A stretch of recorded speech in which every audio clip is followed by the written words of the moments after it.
আজকে কি তাহলে বাজারে এনেছে মাছ? মাছ এই তো কাটা পোনা মাছ, চিংড়ি মাছ, আর এই তো কষা বলছি, চিকেন এনেছে। সব ধুয়ে পরিষ্কার করে এগুলো যেগুলো রান্নার আজকে রান্নাবো, তারপর কালকে সব বেঁধে রেখে দেবো, ফ্রিজে রেখে দেবো। হ্যাঁ, সব রেখে দেবো ফ্রিজে রান্না রেখে রান্না মাছটা কি করবি? চিংড়ি মাছটা ভাবছি পুঁই শাক দিয়ে করবো। তো বাপির তো পুঁই শাকটা প্রিয়, পুঁই শাক তো দিয়ে ভাইও খায় ভালো।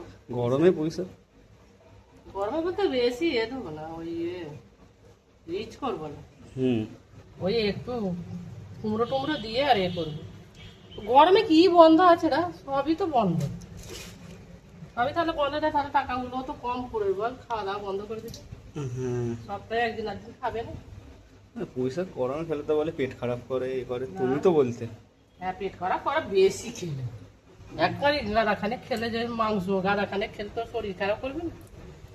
একদিন আমি চিংড়ি মাছ দিয়ে নারকল দিয়ে করেছিলাম তো কতবার। না ওই কি বলে, কি চিংড়ি বলে ওটাকে? মালাইকারি। অনেকবারই করা হয়েছে। ওরকম সবচেয়ে সোজা খালি নারকলটাকে খালি একটু কষ্ট।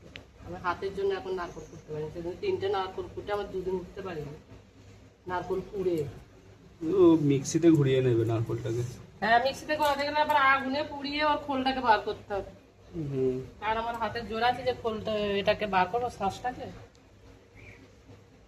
আমি একবারে শুয়ে পড়েছি সিনকে। ঠিক আছে।